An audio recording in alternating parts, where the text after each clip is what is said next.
Deus traz um tema para a mensagem que algumas funções do corpo e do sangue de Cristo. Quando nós olhamos para uma mesa colocada como essa, a gente às vezes, eu não sei você, mas eu questionava, por que tem que ter o pão e por que tem que ter também o suco da vide, o suco de uva representando o sangue de Cristo? Sendo que da igreja que eu vi, eu não tinha a questão do sangue, tinha só o corpo, tinha só o pão, algo que representava o corpo de Cristo, mas não tinha ali o que representava o sangue. E o que me fez mudar não foi a opinião das pessoas, mas o que me fez mudar foi aquilo que a palavra de Deus, o que a Bíblia me ensinou. E aí eu fui para a Bíblia, e meu irmão, e quando a gente vai para a Bíblia, a gente vai para a palavra de Deus e se embrenha e se envolve com ela, a mudança de comportamento nas nossas vidas. Foi o que aconteceu comigo. Para você ter uma ideia, eu era professor de estudos nessa outra religião que eu era católico, e no catolicismo eu era professor de crisma e era professor de primeira comunhão. Eu dava aula disso. E aí o que acontece? Algo novo aconteceu na minha vida, e na Bíblia me ensinou algumas coisas. Quem me mudou foi Deus através de sua palavra. A compreensão disso. E como introdução, eu quero falar algo que também vem do catolicismo. Eu não estou depreciando aqui o catolicismo, não estou sendo contra o catolicismo, mas também não estou sendo a favor, tá certo? Eu quero deixar isso bem claro. Eu acho que nós devemos fazer as nossas escolhas e arcar com as responsabilidades no fim disso. E eu quero, como introdução dessa mensagem, sobre algumas funções do corpo e do sangue de Cristo, eu quero falar daquilo que se comemora amanhã, dia 2 de novembro, que é o dia de finados. Porque Jesus já morreu, e finados quer dizer aquele que já se foi, aquele que se findou, aquele que morreu. Então eu vou falar sobre o corpo e o sangue de Cristo, que é um Cristo para nós que fisicamente ele morreu, mas espiritualmente está vivo dentro de mim e dentro de você, amém? Então eu quero falar um pouquinho sobre você finados. Esse finados, ele tem um significado, alguém que já se foi, já se findou, acabou, morreu. Finados tem essa relação. E é uma comemoração que depois do século XVI, não tenho certeza do século, mas foi há muito tempo atrás, foi colocado para comemorar no dia 2 de novembro, também, que as pessoas visitam os cemitérios, em outras palavras, visitam aqueles que morreram, visitam os mortos. E é tão importante essa data para algumas pessoas, que para você ter uma ideia, uma pesquisa que fiz, que no México, essa comemoração de finados, ela dura 3 dias, no México. Uma pesquisa que fiz, dura 3 dias, e nesses 3 dias, as ruas, elas são enfeitadas. Eu não sei como seria esse enfeite para esse dia. Não fui atrás para ver, mas você de repente fala, pastor, eu pesquisei e eles são enfeitadas as ruas desse jeito ou daquele jeito. Eu não fui atrás, mas 3 dias comemorando, as ruas são enfeitadas e há até desfiles no México por causa da comemoração do Dia dos Mortos, dia de finados lá no México. E é um feriado católico, que iniciou no século, teve o início desse feriado, essa comemoração teve início no século XI, onde os vivos visitam os mortos e intercede para que saiam do purgatório e vão todos para o céu. A igreja católica, ela tem ali o costume, é um costume dela. Por que eu digo que é costume dela? Porque é algo que não está na palavra de Deus da forma que é ministrado. Tá? Então passa a ser um costume. Aquilo que eu assumo como responsabilidade de fazer, mas não está registrado na Bíblia, passa a ser um costume humano, um costume da pessoa e não bíblica. Eu vou falar um negócio para você, eu já ministrei em estudo bíblico aqui, que nem nos livros católicos, eu tenho também Bíblia católica, eu estudo elas, eu preciso estudar a Bíblia até para ter esse conhecimento para passar para você. Não tem nenhum lugar de fato que fala declaradamente que existe um lugar chamado purgatório, que todas as pessoas que morrem não vão direto para o céu, ela passa por este lugar para que ela venha a ser purificada para depois ir para o céu. Se eu pensar dessa maneira, eu estou dizendo que Jesus para mim não significa nada. Porque se eu morri e não estou preparado para ir para o céu, vou para esse lugar para ser purificado, aonde fica Jesus nesse negócio? Aonde está o Senhor? Então eu estou falando isso como base bíblica. Se algum dia, né, se você que está me assistindo, tiver alguma coisa que possa me ajudar, anote lá o comentário. Eu mudo de opinião, eu entro em rede, peço aí perdão, mas eu ainda não consegui encontrar nem na sua Bíblia algo que me fala sobre a questão de purgatório. Eu estou aqui para aprender, eu não sou o dono da situação, eu não sou perfeito, estou sendo aperfeiçoado, e você que está me assistindo pode me ajudar. Contribua, vai ser um bem. E você vai ver uma nova gravação dizendo para a igreja aquilo que eu preciso mudar. E eu vou mudar, se tem que estar na palavra. Tá, amém? Glória a Deus, espero o seu contato.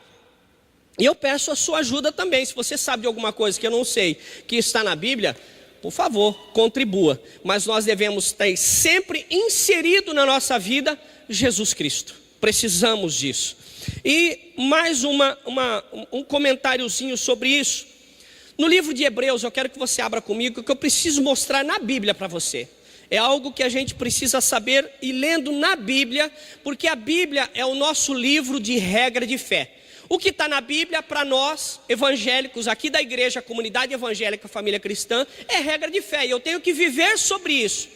E tudo isso que eu falei sobre os mortos, sobre o purgatório, ela contradiz o que está escrito no livro de Hebreus, capítulo 9, versículo 27 e 28. Olha só o que está escrito aí. Livro de Hebreus, capítulo de número 9, o versículo é o 27 e o 28. Olha o que está escrito aí. E como aos homens está ordenado morrerem uma vez, não morre duas, morrer uma vez, vindo depois disso o quê? Depois da morte, o juízo. Quer dizer, esta palavra não está dizendo que vai existir depois que a pessoa morre, esse texto está me dizendo que não vai acontecer nada, mas depois da morte, imediatamente depois disso, sem nada aí no meio, vem o juízo. Versículo número 28. Assim também Cristo, oferecendo-se uma vez para tirar o pecado de muitos, aparecerá segunda vez, sem pecado, ao que esperam para a salvação. Não que Jesus estivesse pecado no mundo, mas ele vai voltar na mesma condição, mas com o seu corpo glorificado, na personalidade já de Deus, na posição já de Deus, para salvar aqueles que creram nele. Ele veio aqui, né, na terra. Você vai falar assim, então Jesus não veio salvar? A Bíblia diz, né, que Jesus veio a essa terra não para condenar, para ajudar a salvar, ajudar aqueles que querem ser salvos. Jesus jamais obrigou alguém a fazer alguma coisa, ele ministra. Tanto é que eles ensinam assim, ó, visita a casa da pessoa, vai naquele lar e ministra a palavra. Se aquela pessoa receber a palavra, amém, joia. Mas e se a pessoa não receber? A Bíblia diz que a pessoa deve bater o pó da terra, bater o pó e ir para outro lugar e deixar aquela casa do jeito que ela estava. O Senhor é claro nisso. Então ele diz que cabe ao homem, está ordenado ao homem a morrer uma só vez. Morreu, depois disso vem o juízo. Não há tempo aqui, não há espaço nessa palavra para haver qualquer aperfeiçoamento fora da vida. Então, a partir do momento que alguém morreu, não tem mais o que fazer. Então, se eu for ao cemitério hoje, eu posso ir lá visitar os restos mortais. Eu trabalhei em cemitério, fui coveiro, vocês bem sabem disso, e nos traz reflexão. E eu queria também pedir para a Nicole, que está na liderança dos jovens, que nós marcássemos um dia para visitar o cemitério com os jovens. Eu quero ir junto, né? Porque às vezes, meu irmão, independente da idade, a gente acha que a gente é o tal. A gente percebe que principalmente o jovem, eu já fiz isso faz bastante tempo, mas já fui muito jovem, a gente acha que a gente é super-herói. E eu quero mostrar para os jovens que lá naquele lugar existe criança, existe pessoas de meia idade e existe pessoas de idade. Nós não sabemos o tempo, o dia que o Senhor vai nos chamar. O Senhor Jesus era Deus aqui conosco e morreu aos 33 anos de idade. Ele sendo Deus não era para viver a eternidade aqui na terra? Não, mas ele teve um tempo, e nós temos esse tempo. O Eclesiastes fala muito bem disso, Eclesiastes 3, que há tempo para tudo. E aí eu quero entrar no texto que nós vamos falar sobre a mensagem desta manhã. Marcos 14, 22 ao 26, diz assim. Marcos 14, 22 ao 26 diz assim: E comendo eles, tomou Jesus pão, e abençoando-o, partiu. Quer dizer, partir quer dizer quebrar. E deu-lhe e disse: Tomai, comei, isto é o meu corpo. E tomando o cálice e dando graças, deu-lhe, e todos beberam dele. E disse-lhe: Isto é o meu sangue, o sangue do Novo Testamento, que por muitos é derramado. Em verdade vos digo que não beberei mais do fruto da vide, até aquele dia em que o beber novo no reino de Deus. Quer dizer, a ceia vai continuar lá no céu. Marcos 14, 22 ao 26. Versículo 26. E tendo cantado o hino, saíram para o Monte das Oliveiras. Foram para o Getsêmani. Getsêmani quer dizer o lugar da prensa, lugar onde ele pegava todas as uvas, e para tirar o óleo, para tirar o azeite ali da azeitona, eles precisavam prensar, eles precisavam colocar pedras em cima para que o azeite fosse tirado. Então ele foi num lugar para ser prensado, para um lugar de sofrimento, um lugar de aperto, e foi justamente isso que Jesus passou, que a ponto dele transpirar sangue, não por causa do pecado dele, mas por causa da opressão e do pecado meu e seu e de toda a humanidade. A palavra de Deus, quando fala do corpo, ele faz uma relação do corpo de Cristo com o pão. Ele propriamente disse: Este é meu corpo. E a gente percebe que na vida do judeu, o alimento principal do judeu é o pão. Então Jesus, ele quer ser o nosso pão, ele quer ser o nosso principal alimento. É por isso que nós não devemos nos esforçar o máximo, abrir mão de todas as situações, para que nós possamos estar participando desse momento da ceia, por causa da sua importância. Porque Jesus é o pão que desceu do céu, Jesus é o pão que nos sustenta, é o alimento espiritual para a minha e para a sua vida. É o alimento. Em João 6,35 diz assim: Jesus lhe disse: Eu sou o pão da vida, aquele que vem a mim não terá fome. O Senhor, ele tem a intenção de nos sustentar. Meu irmão, quantas vezes, eu não sei se isso já aconteceu com você, mas por falta de alimentar, por falta de comer, em alguns momentos, a gente tem certas tremedeiras. A gente começa a fazer algum esforço físico sem o alimento, a gente começa a tremer. E aí, isso a gente sente, essa tremura, a gente sempre sente tremer, porque é o alimento físico que está nos faltando. Mas se acredita que o mundo espiritual, às vezes, ele não dá essa percepção àquele que tem a preocupação com as coisas deste mundo? Então a gente não tem como ter um termômetro de avaliação se nós estamos bem ou mal espiritualmente. Sabe por quê? Porque a pessoa que se afasta de Deus, ela não percebe que ela está se afastando de Deus. A pessoa que está vivendo no sistema do mundo, vivendo no mundo, ela não imagina que ela está vivendo fora da presença de Deus. Eu morei na beira do rio Bauru por muitos anos, e você acredita que naquela época de calorão, as pessoas chegavam na minha casa e falavam assim: Osmir, esse perfume que você usa na tua casa não é agradável, porque cheirava o rio. A minha casa cheirava o rio.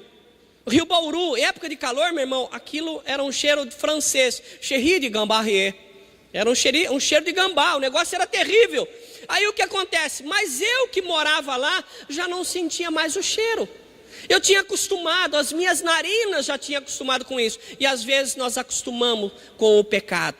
E o Senhor diz que nesta manhã Ele quer ser o pão que nos sustenta, que nos sacia a fome. Outra coisa, Ele tem que fazer a diferença em nossas vidas. Em João 8,12 diz assim: Falou-lhe, pois, Jesus outra vez, dizendo: Eu sou a luz do mundo.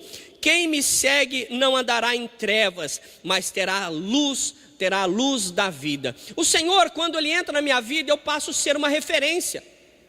Como aquele sinal, aquele poste que está na beira do mar, sinalizando para os navios que ele tem que manter uma distância da costa, que aquele lugar é um lugar de risco, é um lugar de perigo. Aquele semáforo, aquele sinalizador que está lá, não é para dizer que ele tem que se aproximar ou não, é para que ele mantenha a distância, para que ele saiba que há perigo naquela região. Ele é feito no lugar mais alto, é colocado ali para que ele tenha vista de todo o lugar. Nós devemos também ser a luz desse mundo, nós devemos ser referência. Meu irmão, muitas vezes nós queremos chegar em meio a rodinhas, que está contando uma piada suja, que todo mundo está rindo. Muitas vezes nós sentimos a vontade de chegar no meio e contar também uma piada engraçada, para que todos olhem para nós e falando assim: eu gostei dessa piada, rapaz, você fez a diferença nesse lugar, você é muito divertido.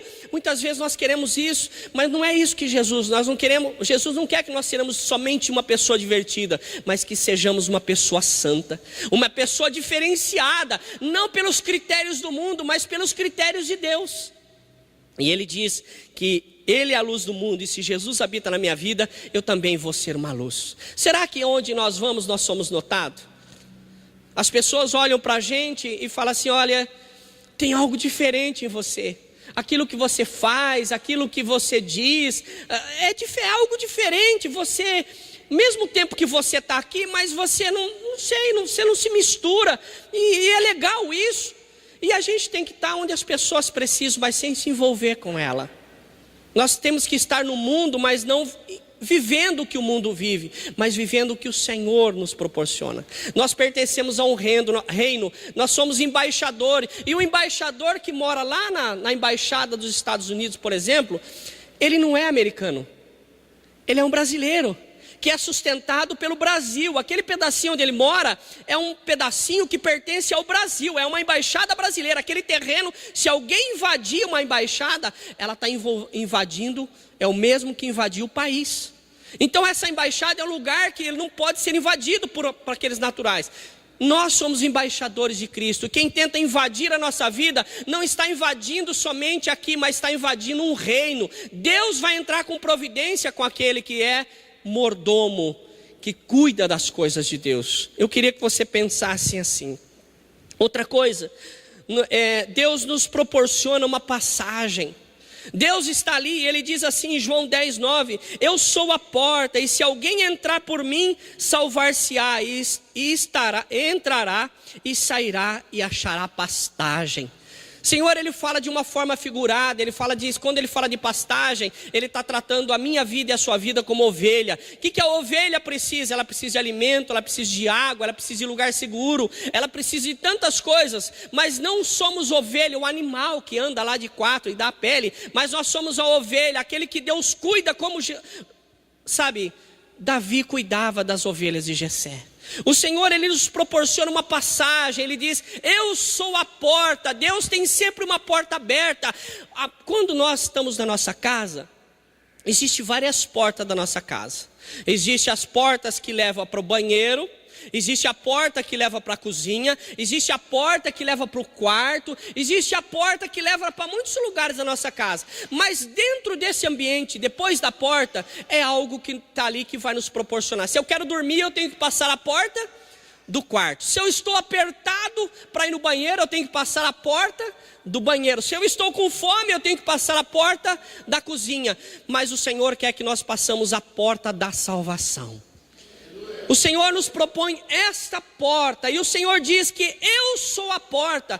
Olha, meu irmão, se eu buscar Jesus, se eu buscar o céu por um outro caminho, por um outro lugar que não seja através de Jesus Cristo, eu não vou encontrar o céu, porque o Jesus, na palavra toda, na Bíblia toda, a única porta que existe que leva ao céu é Jesus. Eu passei pela porta da... Irmão, não tem porta aí. Você entrou para um lugar estranho. A única porta que nos leva à salvação, que nos leva a encontrar o sustento, aquilo que nós precisamos, é a porta de Cristo. E quando nós passamos a porta do quarto, por exemplo, nós temos que estar preparado. Quando eu entro no meu quarto, eu tenho que estar preparado para dormir. A roupa já não é mais a mesma. Quando eu chego em casa e passo a porta do quarto, eu passo a porta do quarto para tirar esse terno, para colocar uma roupa de ficar em casa, uma roupa mais leve, ou algo semelhante assim. Quando então eu passo pela porta do banheiro, meu irmão, vai ser um alívio total. Eu entro com um propósito ali, e Deus nos proporciona através da porta, que é Cristo, conseguirmos algo que vem do céu. Continuando, e é uma questão de sobrevivência. João 15,5 diz assim: eu sou a videira e vós sois as varas. Quem está em mim e eu nele, esse dá muito fruto, porque sem mim nada podeis fazer. O Senhor já está dizendo aqui, a palavra de Deus, ela não cai em contradição. A Bíblia, no versículo 1 de Gênesis e no último versículo de Apocalipse 22, 21, não fala nada que se contraria, não fala nada que se confronta, não fala nada que é contrário. A Bíblia em si, ela se confirma e não existe nada contra a palavra de Deus. Se ele está dizendo assim, que sem Jesus nós não podemos fazer nada, então não vamos fazer nada. Toda coisa que eu tentar fazer sem Jesus vai ser uma luta, vai ser um problema. O Senhor nos chama então para Ele ser a videira e nós sermos a vara. Meu irmão, nós somos semelhante a um passarinho que está na gaiola. Não que estejamos presos, mas que depende do sustento que vem pela mão daquele que nós pertencemos. Eu não estou falando em questão de prisão, mas eu estou falando daquele que compra o alpiste e coloca para o passarinho, aquele que pega a água, coloca para o passarinho, aquele que pega a vitamina, coloca para o passarinho, aquele que pega a folhinha ali da verdura e coloca para o passarinho. Nós somos esse passarinho não na questão de prisão, mas na questão de ser sustentado por a mão daquele que nós pertencemos.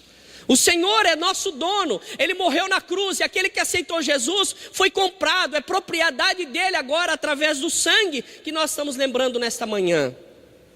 Outra coisa agora sobre o sangue é remissão do pecado, é perdão, é quitação, Ele restitui a nossa vida. Hebreus 9:22 diz assim: e quase todas as coisas segundo a lei se purifica com sangue, e sem derramamento de sangue não há remissão, não há perdão dos pecados. Meu irmão, eu preciso do sangue de Cristo. O meu dinheiro pode comprar qualquer coisa, mas não compra a salvação. A salvação não está em negociação. Eu preciso do sangue de Cristo para isso. Mas tem pessoas que fez milagre. Eu vou visitar cemitério e tem um monte de túmulo lá, que aquele túmulo um dia aquela pessoa fez milagre. Olha, aquela pessoa, ela foi um canal de milagre. Ela não é o milagre é Cristo. O milagre é o Senhor. Ela foi usada pelo Senhor, e em vez dessa pessoa glorificar o Senhor que usou essa vida começa a ter um lugar na santidade. Nós devemos tomar um pouquinho de cuidado com isso, porque somente através do sangue de Jesus é que nossos pecados são perdoados. E sangue derramado na cruz assumiu o meu e o seu lugar. Gálatas 3,13 diz assim: Cristo nos resgatou da maldição da lei, fazendo-se maldito por nós, porque está escrito: maldito todo aquele que for pendurado no madeiro. Jesus, ele foi pendurado na cruz e ele se tornou maldito no meu e no seu lugar. Então, quando eu não aceito Jesus, quando eu não estou na presença do Senhor, quando eu não vivo com Jesus, eu posso ser uma pessoa maldita. Eu posso ser justamente essa característica que eu não fui liberto dela, porque Cristo resgatou da maldição da lei, fazendo-se maldito por nós. Mas e se eu não aceitar Jesus? Esse sangue não tem influência na minha vida, então eu posso ser uma pessoa maldita, ou não. Mas eu preciso me libertar dessa maldição. Eu preciso tomar uma postura. Eu preciso entender que sem Cristo nada eu posso fazer. Nós já lemos disso. E quantas pessoas às vezes não estão lutando com as suas forças?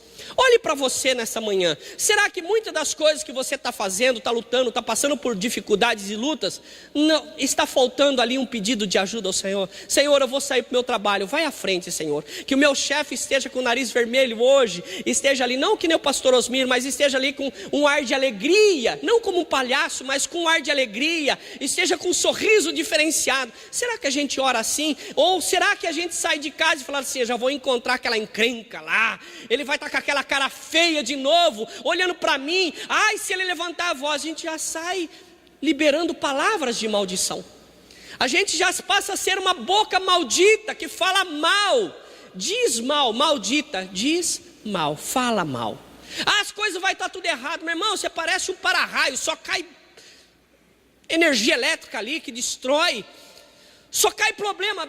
Pastor, quando eu leio a Bíblia, o único livro que eu me identifico é com Jó, porque eu me identifico com o sofrimento dele, aquele sofrimento, aquelas perdas dele. Ai, Jó me está com medo, eu olho para Jó e me vejo com aquelas feridas, me coçando, fedendo, tudo perdido. Irmão, olhe para Jesus que venceu todas as coisas. O Senhor quer que nós olhemos para Ele. E às vezes a gente tem que, será que a gente não tem que mudar o nosso sentimento, a nossa visão em relação às coisas? Será que a nossa boca, em vez de liberar palavra maldita, a gente não libere palavra de bênção? Hoje vai ser uma bênção. Eu sempre dizia para minha esposa, eu estou indo para a festa. Acordava de manhã, eu entrava 8h30 no banco, eu falava para ela, acordava às 7h30, eu falava, olha, vou me preparar que hoje tem uma festa.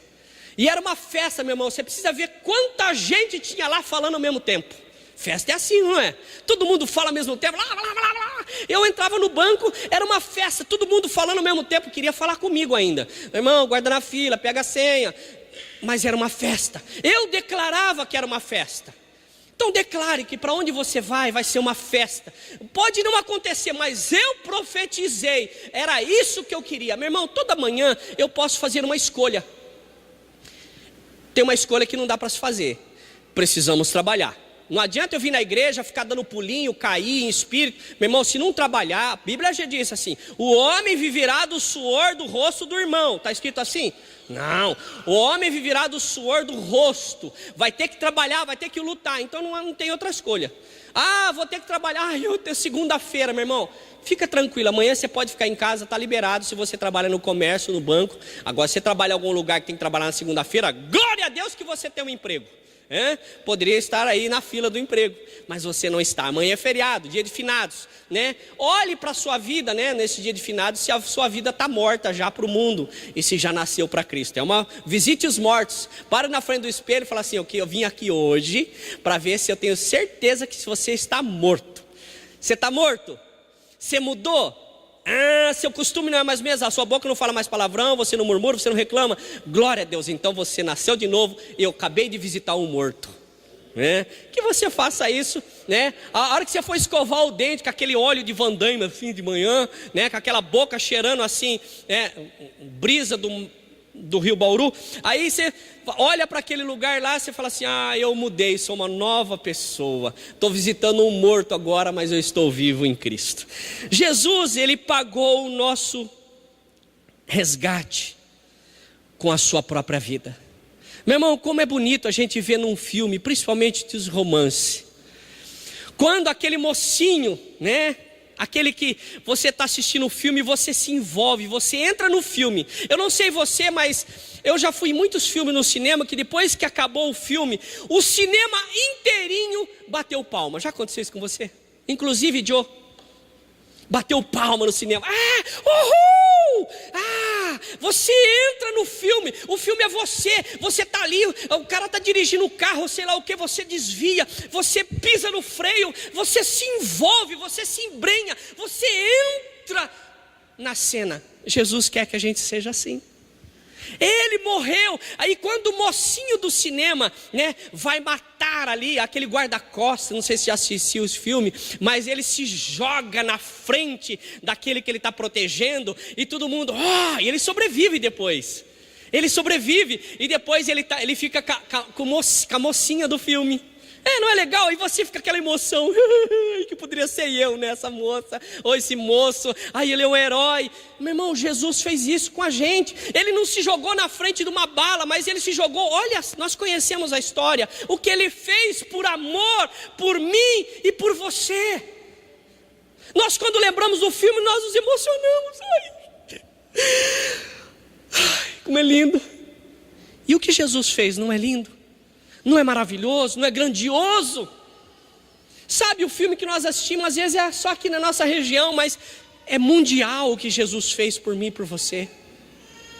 E ele continua, ele viveu nessa terra para conhecer as nossas dificuldades, para poder nos salvar. Jesus, ele veio morar nesse lugar, nessa terra, para saber qual era a nossa dificuldade. Ele foi tentado, ele foi perseguido, ele teve que fugir, ele sofreu, ele apanhou, ele foi cuspido. Quantos de nós às vezes não é humilhado, não passa por esse processo? Por que ele veio viver tudo isso? Porque um dia ele ia salvar um povo que teve mesmas perseguições, os mesmos problemas que ele ia falar para Deus, ele ia, junto de Deus ia ser o nosso advogado, é ou não é? A Bíblia não diz que Jesus é o nosso advogado? Ele ia chegar diante de Deus e falar assim, olha, Senhor, eu sei que eles estão passando porque eu vivi essa dificuldade. Ele merece a salvação, ela merece a salvação porque ela não tremeu, ela não desistiu, ela foi para cima. Então, olha, pode trazer para cá, porque eu tenho visto o esforço, a luta, o desejo desse coração. Não permita, Senhor, manda lá ajuda, está aqui a minha defesa. Jesus intercede por mim e por você diante do Pai. É Ele que faz isso. Ele morreu no nosso lugar, Ele viveu nesta terra, para que Ele pudesse nos defender como nós precisaríamos ser defendidos. E eu quero concluir aqui, que nós estávamos falidos.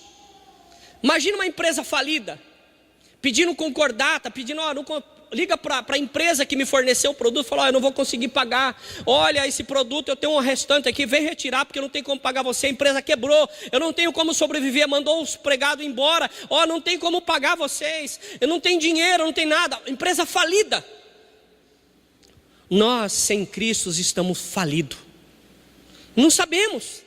E acabamos sobrevivendo do jeito que dá, mas o final é a falência, o final é o buraco, o final não tem jeito, é o atoleiro.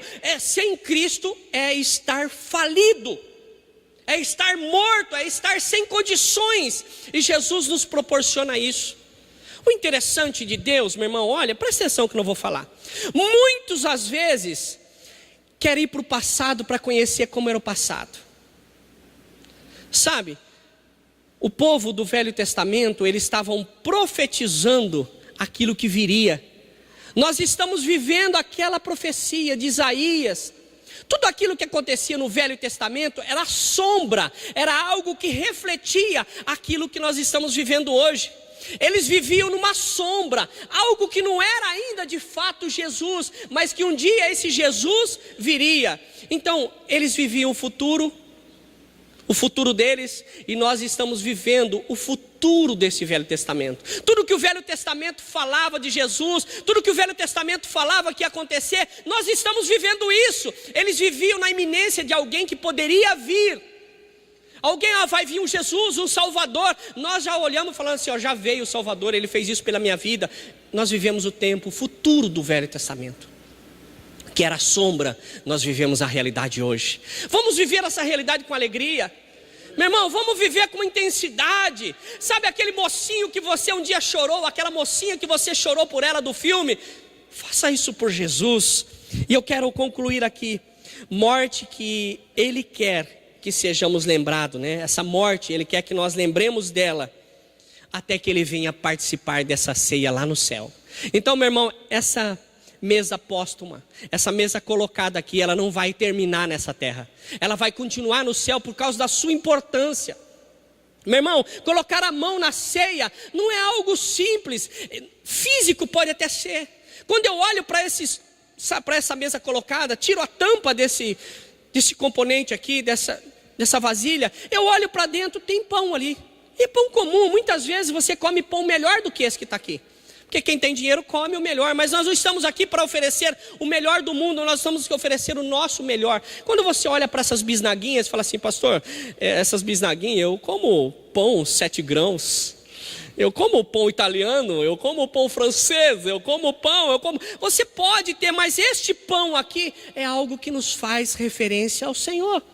Talvez você tome o suco da vida, esse suco aqui eu não sei qual é a marca dele, mas de repente fala assim, pastor, eu só tomo o suco importado, vindo dos parreirais do Egito.